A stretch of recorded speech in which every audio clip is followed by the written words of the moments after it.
Assalamualaikum ikrarlık ezikürmelle. Keşkinla hayırlı olsun. Ben Adil Uygur Tadqiqat İnstitutundan. Hemenlağa samimi salam yollayma. Her hafta institutumuzun müdiri şundakla Hacettepe Üniversitesi Edebiyat Fakültesi Tarih Fakültesi Doçent Doktor Erkin Ekrem muallim bilen ötküzüp vatkan Halkara Vaziyet ve Gün Tertip namlı programımızınki yeni bölümü huzurunuzda buldu. Erkin muallim hoş geldiniz. Hoş bulduk, rahmet. İsrail'inki Palestin'e, Gazze'ye boğan hücumununki 107. günüde bu İran bilen Pakistan ortasında bir sürkülüş gelip çıktı. Bu İran taraf bu seyşembe günü yani 15. günü ya 16. günü, birinci 16. günü Pakistan'daki bu Ceyş el-Adil yani Adalet Armisi degan bir qurolli grupuga hücum qildi. Oxşashla bugün yani 18. günü Pakistan taraf İran taraftaki Bulucistan tırnaqçı bölgünçü güçlerge hücum qildi.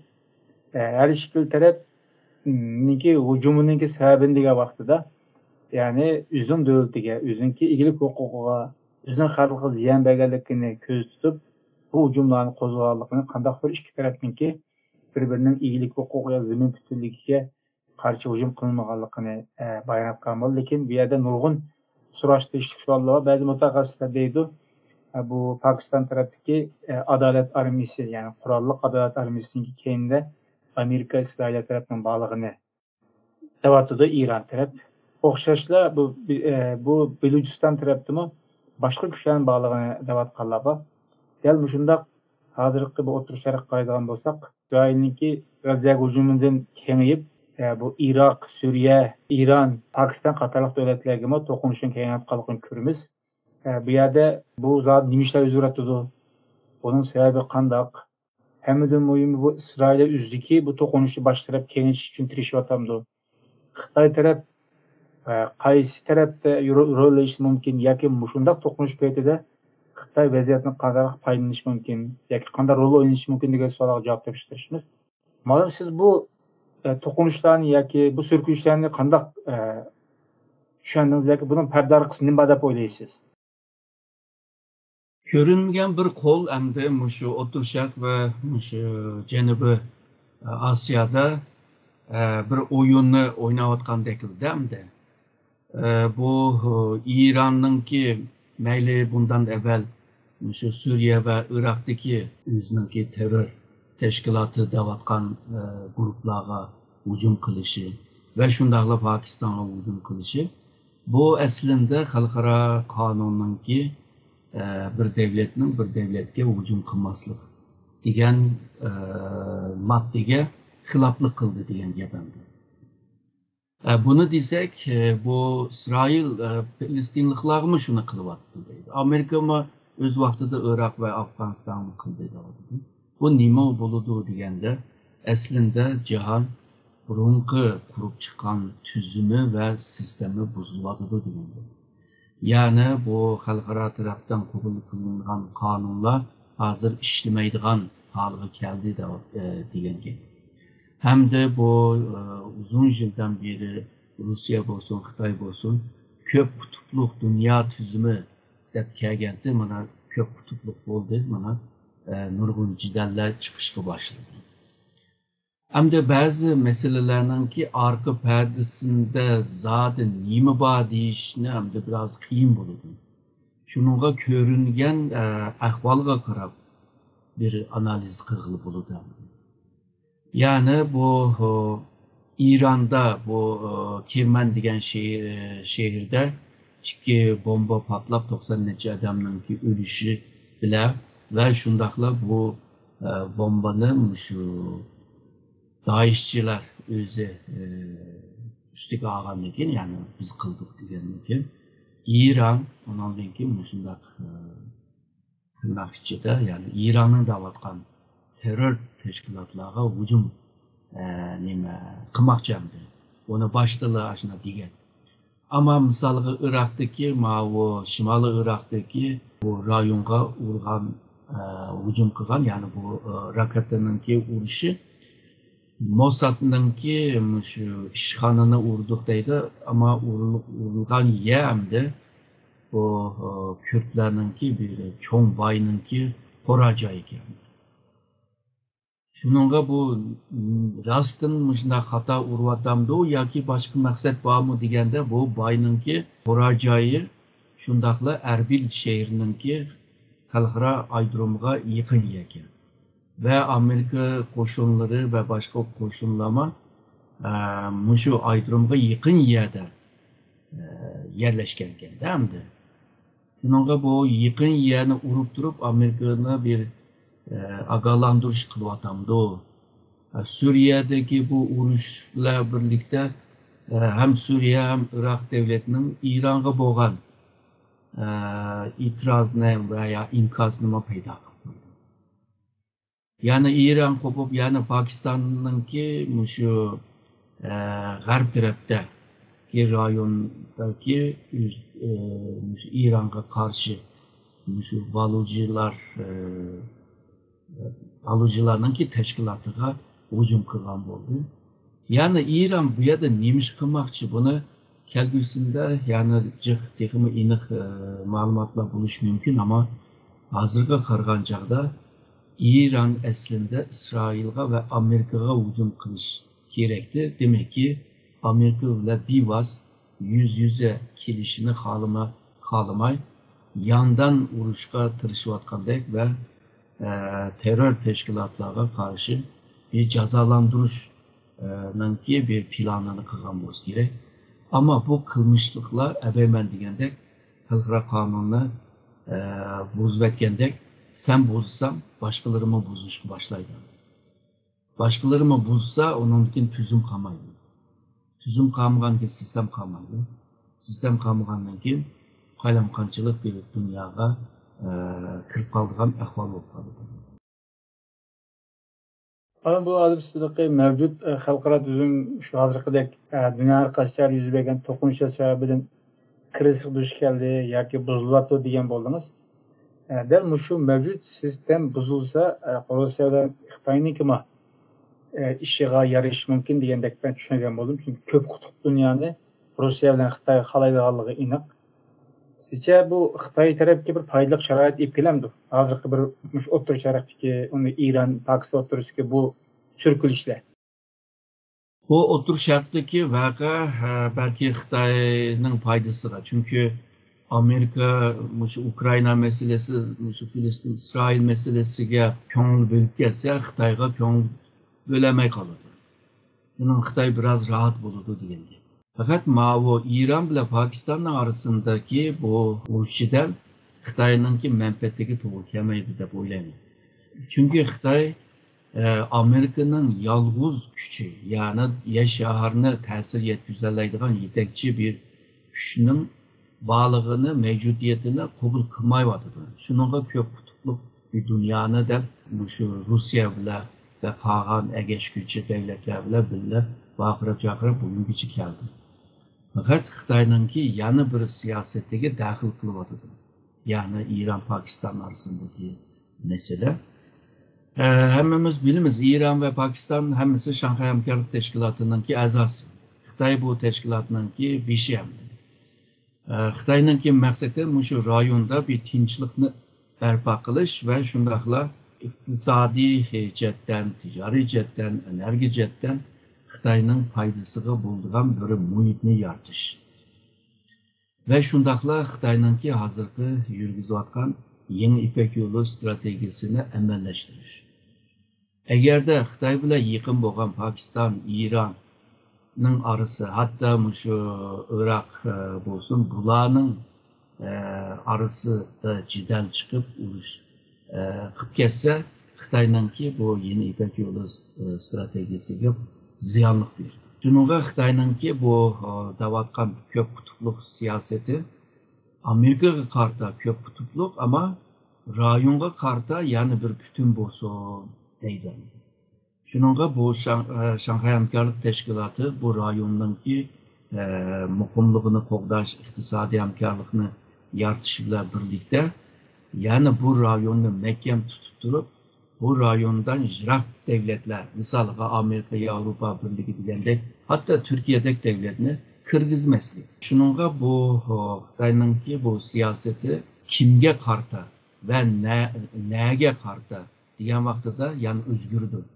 Yani bütün vakalar hammasi Xitoyga foyda yoki hammasi ziyon bo'ldi emas.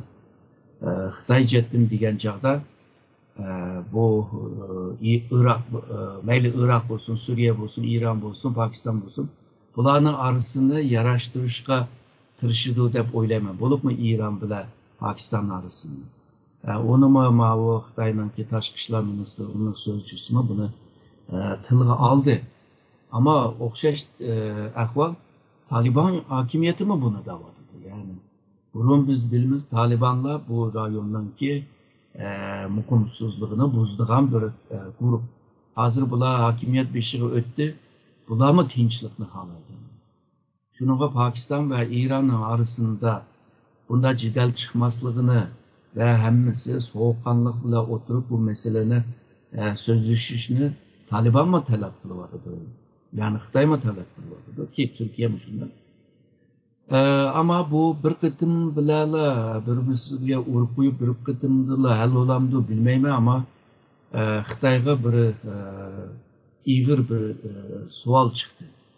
Yani bu Pakistan ve İran'ın münasebeti ezelden de yaxşı emasdi. Bazı vaqtlarda chegara meselesinden tüpeyli meselelerimi çıkarttı.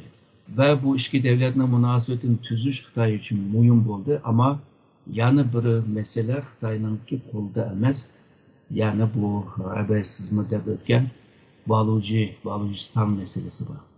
Yani Balujiliklar Pakistan, Afganistan ve İran üç devletin arasında yaşaydıgan bir millet. Bu Pakistan'daki Balujilama müstakil bo'lamiz deb tirishib kelayotgan. İran'ın içindeki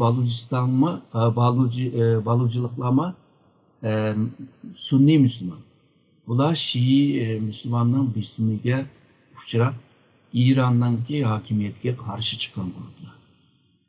Bu Afganistan'ın azroq bir yerde Balucilar bor. Bular hamda ba'zan Pakistan Balucilar bo'ladi, ba'zan da Pakistan Balucilarini qo'llaydi. Yani yığıp gelgen çağda bu üç rayondaki balıcılar birbirini kollap müstakil bir hakimiyet kuruşununki koydu. Xitoy bunu hal kılalamdı. Yani bulup mu Pakistan'daki balıcılar ne çıkıtım Xitoyningki zavudiga, fabrikasiga, hatta bu işçilerge, injenerlarga mı hücum kıldı. Bazen arlap şu Xitoyningki Şarkı Türkistan'da ilip bağan bu zulüm siyasetini mi tanqid qildi? Şunca yıldan beri bu balıcılara bir nim qılamadı. Yani Pakistan hükümeti arkalık bir narsalarni mi qılamadı? Ondaqda İran'ınki, Afganistan'ın, Pakistan'ın bu üç rayondaki balıcılara karşı bir narsa qilish, yani bu yani tinchlik aytilish Xitoy uchun tez bir mesele deb o'ylayman. Malum bu menbelerde mi bu bilinçsizlikle deydi. Pakistan tarafının ki ya ki İran tarafından olsun üzünkelik her zaman bir kemsik uçurulup yaratkalı. Besim uçurup yaratkalı diyenden başka üzün bu yer astı baylıklar var.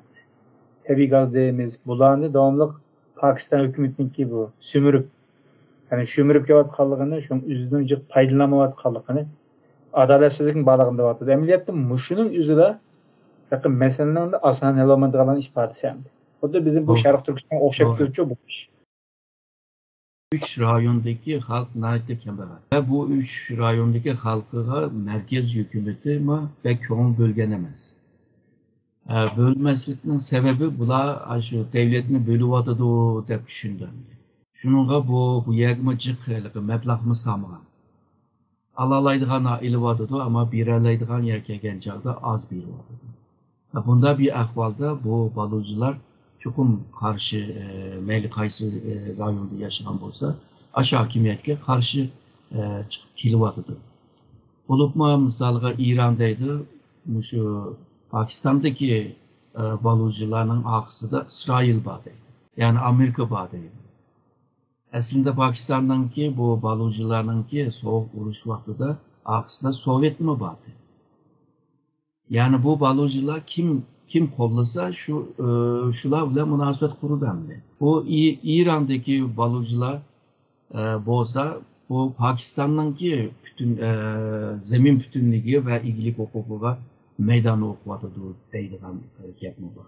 Şununla iş rayonu oldu Pakistan. Ama şundakla İran hakimiyetteki karşıda bu İran'ın içindeki balıcılar. Şununla bu naytı üç devletin arasında birbirisiyle kırışıp ketken naytı mürekkep bir ahval var bir yerden. Burunma programladı mı değişti mi şu Michel Foucault'un bir hukumu var o yani güç. Hukumunun kim iniqlab, kim təbirləyən bolsa, o hukumğa hakim bolalaydı orada. Şununla bu balıcılar hemmisi terörist degenden keyin hem de xalqarama onu xalqara matbuatlarını görüyatımız ona terörist avadı. Bu Amerika bilan İsrail bilan münasebeti var, bularninki axborot teşkilat, istihbarat teşkilatı bilan alaqası var davadıdır. Hem de eğer de şunda bo'lgan bolsa, balıcılar belki bugünküden texmi güçlük bir vaqa chiqara oladi da endi. Men bunda o'ylayman. Ama bu yerde bir yeni mesele paydo bo'lyapti. Bu bo'lsa üç rayonundaki üç devletin arasındaki balıcı meselesi. Onunla ergişip de Hindistan, Pakistan, Xitay arasında yani Şark Türkistan zemininden arasında Keşmir meselesi vardı. Uyema bazen bunda bir ciddeller çıkmadı. Hindistan ile Pakistan arasında Xitay ile Hindistan arasında Ladakh rayonu var. Şark Türkistan'ın çevrasında aslında. O ciddelme de tüygenime emesindir. Şunun qarğan çağda əbəy deyilgəndə bu xalqaranın ki tüzümü bozulğanda, bu sistem bozulğanda yıkılıp qalğan meseleler birden peyda bolğan şeydi ama bu peyda boluşuğa sebep olan bazı meseleler var. Bu da mana hem Pakistan urğan, İran'ın rayonuna urğan halkıma aşı balıcı. İran'ın Pakistan'la urğan rayonma balıcı. Hem de bu balıcı meselesi hem de yani gün tertipke kildiğen pek turdu. Malum bu da siz degende hazır bu otur şerefinde kengeyip İran, Pakistan kengeydi. Ona da siz neydi mühim bir nesini degen bozdun. Bir düşende mühim de menemde. Pakistan bile Hindistan otursu Keşmir meselesi. Buna Xitay bilen Hindistan otursudaki o çigra meselesi. Degendek mesele zaten mesele battı. Ama bu dakika şuna böyle tokunuşla birlikte tekme bir kengeyse ya ki kaydı'nın oturup çıkış ihtimali, buluş ihtimali var mı sizce? Eğer de bu İran ile Pakistan arasında sözleşip bu meseleni hal kılalıysa bisilip kalıdır. Çünkü her iki devletin ki ortak menfaati var. Muşu balıcının ki isyanlarına karşı, müstakil taleplerine karşı ikisinin ki menfaati okşaş. Bu okşaşlık boğan bu menfaatten tüpeyli belki kilişeleydi. Fakat bu iki devletin arasındaki bu çigradaki mesele tarihi bir mesele. Eğer de hal olsa 79'daki bu İran'daki İslam inkılabındaki hal buluş lazımdı. Hal olmadı. Hem de bu İran çigrasındaki bu balıcılar ne çıkıtım İran'daki aşı alaydı koşunları var bu. Aşıları ne çıkıtım hücum kılan. Oldu 12. ayda mı hücum kılan. Ma Pakistan'daki balıcıma arlap tuyuvatımız ulama şu Pakistan hükümetine her bir askerlerine hücum kılıp kilvatılar. Şununla bu kandak düşünüveliş. Mesela her kandak problem çatakla var. Düşünüş kaydısı ve düşünüş eni okşumağın çağda ya yamanga karap mağdı ya da onga karap mağdı. Hem de iki devlet kandak kılalaydı bilmeyim hem de Xitay bununla aralışıp hal kılışkı tırışamdı.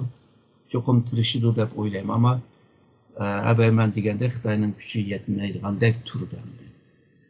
Ama bütün şu vakalar İsrail'in faydası kaldı. İsrail aslında şu cidelini O'rta Sharq rayonlarga yeyilib ketishini mi xalaydi? Çünkü yeyilib kelsa Amerika texmi İsrail'ga yardım qilishga mecbur kaldı. Misalga Yemen'deki bu Husi teşkilatların, yani ularni o'z oldiga bir hükümet kurdu o.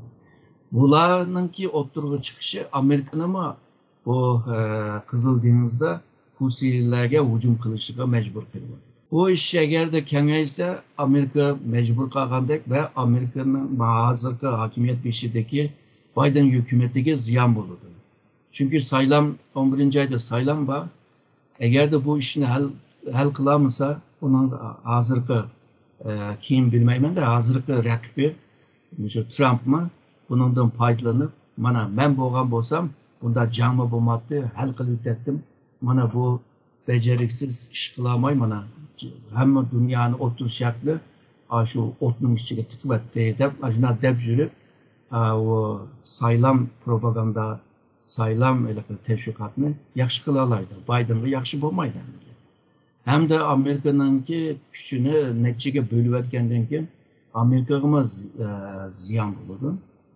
İsrail aslında bu nimaga bu demokrat hakimiyetini pek xalab etmaydi. Bularni xalab etgan hakimiyet şu cumhuriyetçi. Çünkü cumhuriyetçi burundan tartibla İsrailni bek qo'llagan. Bundan evvelki hakimiyetinin beşideki Trump'ma yeni esrinin O'rta Sharq projesi de bir projeni oturdu. Yani bu projede şu O'rta Sharqlik devletlerine İsrail bile diplomasi münasebetini kurduruş ve şundakla O'rta Sharqdaki neft ve tabii gaz bu baylıklarını başka tarafga mang'uzmay İsrail O'rta dengizga aktarış, yani İsrail vasıtasıyla. Yani Hayfa portuga ekilip ondan keyin dunyoga setish degandek. Ve bir yerde Filistinlerge bek ko'ngil bo'linganligini ko'ralaymiz. Ve shundaqla ba'zi O'rta Sharq devletler bu İsrail bilan munosabatlarni diplomasi munosabat kurdu ve kurishga boshlagan. Ve Trump mı İsrail'ninki şu paytaxt Kudüs'te buluş lazımdı. Yani İsrail'in aslında Cumhuriyetçilerininki kilişini, yani Trump'ın kilişini mi xalaydı? Yani her cetten qargan chaqda yani bu İsrail'ga fayda ko'rinyapti. Fakat eğer de burun biz programı işledik, eğer de uzayıp gidip ve bu Gazze'ni alamay, Gazze o İsrail için bir bala bo'lib qolsa, hal qilamasa, o vaqtida İsrail hozirgi hakimiyatiga ko'p ziyon keladi. Yani Netanyahu'nunki o'rnimi chatoq bo'ladi, yani lingishib qoladi. Ondan keyin bu İsrailning ichidan G'arb dunyosidan, Müslüman dunyosidan bo'lgan bisimlar, inkazlar, tanqidlarni kuchlandi. Bu vaqtida Amerika G'arb devletini bunga qarab turamaydi. Yani demekçi bo'lganim, yani meseleler ya oq bilan ya qora bilan ayrıqlı bo'lmaydi. Ba'zi yerlar kulrang. Şu kulrang meselesi ters bo'lg'achqa mutaxassislar hammasi o'zininki chiqish noktası, yani nokta nazaridan yo'lga chiqib ilib borgan analizlar bir-biriga o'xshamaydi deb o'ylayman. Çünkü dünya murakkablashyapti, meseleler murakkablashyapti. Bu ishning oqida biz ko'ramaydigan en başta men degan o qo'l degan nima, onu mu bilmaymiz. Belki 50 yıldan keyin, belki bundan uzun bir mezgildan keyin belki bilaleymiz deb o'ylayman. Pardon, bu sizce hazır hem de İran, Pakistan bilen çekilip çıkış ihtimalinden başka Saudiya Arabistonga o'xshash O'rta Sharqdagi nufuzli kuchli davlatlarninki bunga kirish ihtimoli bormi yo'qmi? Chunki mening bilishimcha bu Pakistan tarafidagi bu Adalet Armiyasi degan o guruhni ba'zi vahiylik yaqin undagi Saudiya Arabistonning quli bor deydigan mana bir xabarlar chiqyapti. Bu unda bo'lib qolsa İran taraf albatta eyüpleydiğin taraf hem İsrail oldu, Amerika oldu, Pakistan bulur, şunakla Suudi Arabistan buluşu mümkün. Çünkü Suudi Arabistan ondaqlamızda Rusiyla atrafdan Suudi Arabistan'a işte tehdit yapıyotgan ekan. Suudi Arabistan anına qo'llashi tabiiy bir ahvol deb bir natija chiqdan bu turga. Kengayib ketishmal bormi sizcha?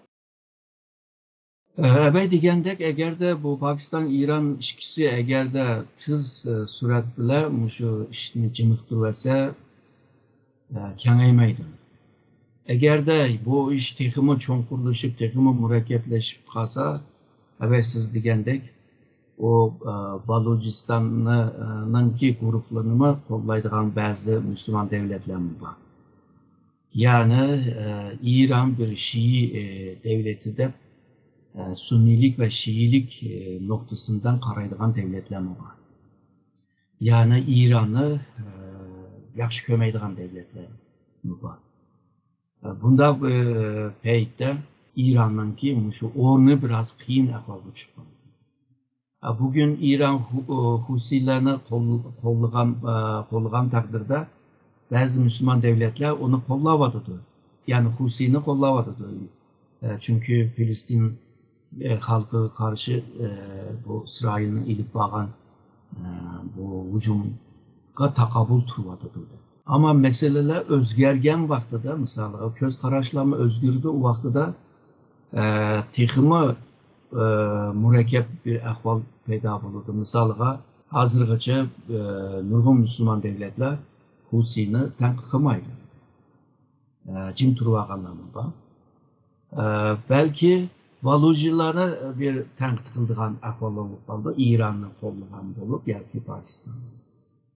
Hozir hamda Baluchilarni ben bir bütün Baluchini bir bütün kögeçke her iki devletinki, hatta Afganistan'ı koysak 3 devletin arasındaki bu milletini her devletinki belki göz karışımı ayrı buluşu mümkün. Benim de bütün karmagan buluşma mümkün.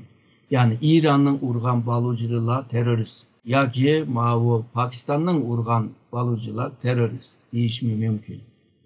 Çünkü bu 1950-60'lar yıllarda Birleşken Devletler Teşkilatı şu terör degen hukumga bir iniklaş bireyliği degen vaxtıda bu iniklaş çıkmagan.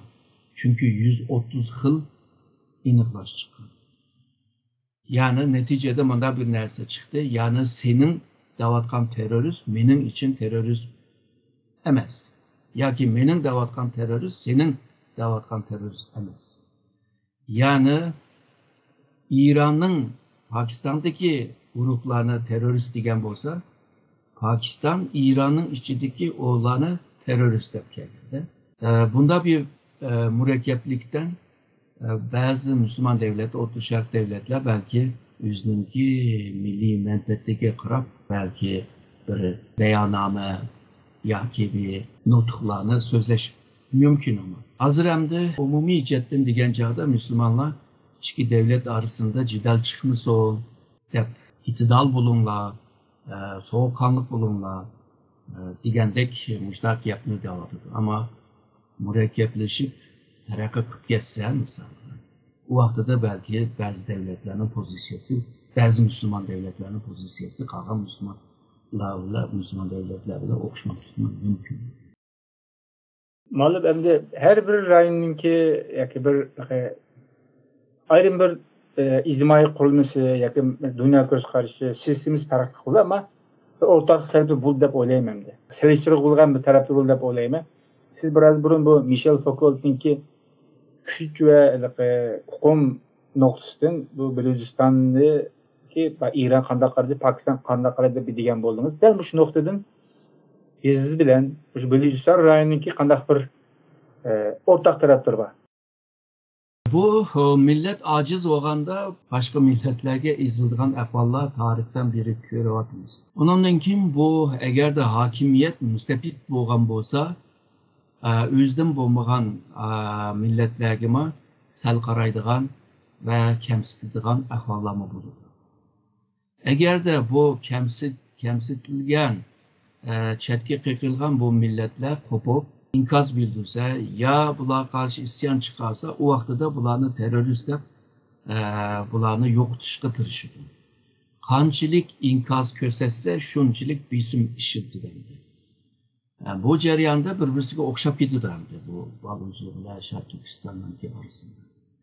Hamda tarixni olib kelsak, hamda bu rayonlar burun bir medeniyetninki rayonidir.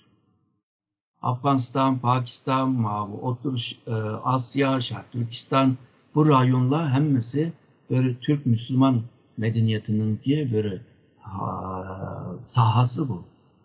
Shuningga bu ba'zi bizningki odatlar, ba'zi urf-odatlar azroq o'xshab qoldigan ahvollar bo'ldi. Bunda qarab, bizga o'xshaydi degan sababim shundan keladi. Hamda shu o'z vaqtida misolga İpek yo'li jonliq vaqtlarda 16 asrgacha bu rayonlarning millatlarning hammasini mushu İpek yo'li, tijoriy yo'li bularni bir-birini bog'lagan, bir-birisining kültürü bir-birisiga yetib kelgan, ta'sir ostiga qolgan ahvollar veya bu qarshi chiqqan ahvolimi bor kültür jihatdan. Ama bir-birisini bilatdi, bir-birisini tunatdi. Bunda bir ahvol var.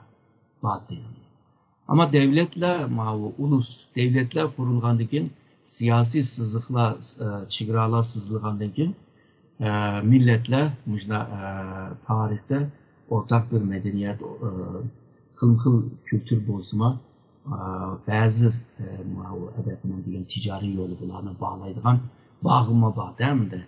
Ama bu siyasi çigra sızılgandan keyin bu bağlar üzülgenden keyin o'xshamazlik tarafi bag'ansiri ko'paydi.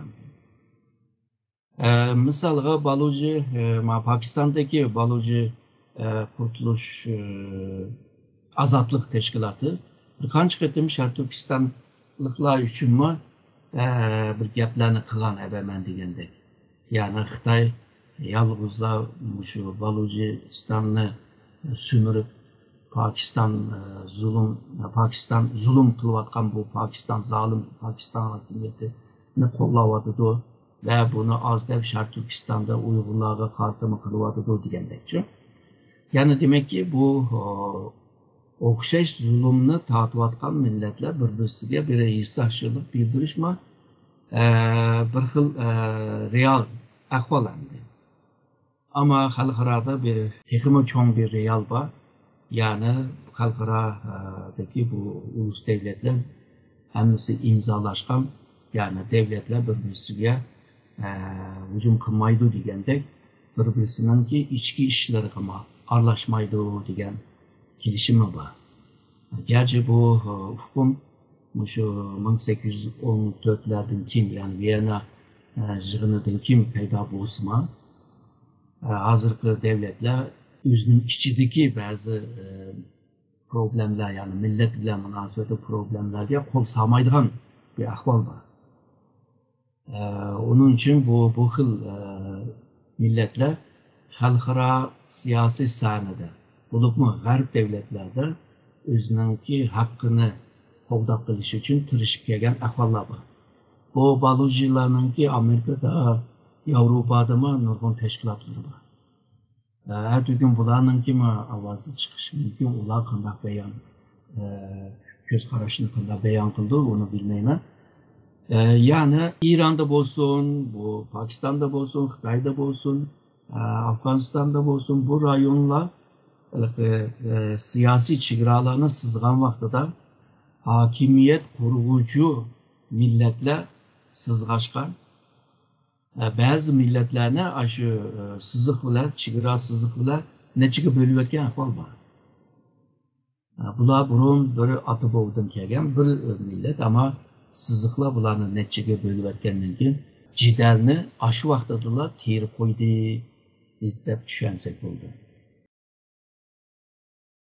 Evet malum, o bir yerde bir şümürüş, ondan keyin aciz güçlük münasebet, yoki ishg'ol qilinish degan narsa bo'lgandan keyin u yerda siz degandek kuchlik cho'qim qarshi tarafni ta'birlaydi, izoh beradi, kimlik berishidi, kimlik bo'yicha minishga zo'rlaydi, majburlaydi. Agar uning ta'tirini qilsa, sen jamiyatning huzurini buzding deydi, jamiyat tinchligini buzding, davlatga isyon ko'tarding, deb uni her türlük üzün bir tüven seviyeye tushib muomala qildi va zulm ko'rishni o'ziga bir haqqim deb o'ylashga boshlab ishni davomlashtirdi deb tushunsak bo'ldi ekan bu. Şərq Türkistan'da mı şunda? Yani Şərq Türkistan işgal kılınğandan keyin ilip bağan siyaseti, zulüm siyaseti bu başka. Şərq Türkistanlıklar onunla karşı çıksa sen tinçlikni bozdun deydi. Yani çıkan neticeni sebep kılıp gösterdi. O sebep Xitay'nınki işgalı ve zulüm siyaseti de kömeydi. Şununla bu kurgucu hakimiyetler, güçlü milletler aciz milletke karta tabir bireleydi. Neyle? Kanda ufkumda olsun. Ular ufkumda hakimiyetga erishib oldi. Onun için kendiki maddi hakimiyetini haqqiqdan keltirib yo'l qurishga boshladi düşünün. Hatta bunu ilmi cetten, akademik cetten, tarih, kültür, medeniyet cetten mi tabir birdir. Yani mesela Şərq Türkistan'da olsa Xitayca bir Uygurlaştırma var. Çünkü bildiğin Uygur halığa ekiliş. Sen üzerinin ki eneneden, medeniyetten, kültürden, örf adetten, kimlikten, hemisinden mahrum kalsın. Yani yok olur. Ezgürmede biz bugünkü programımızda bu Pakistan İran oturusiki bir sürkülüş hakkında analiz yapışık tiriştik.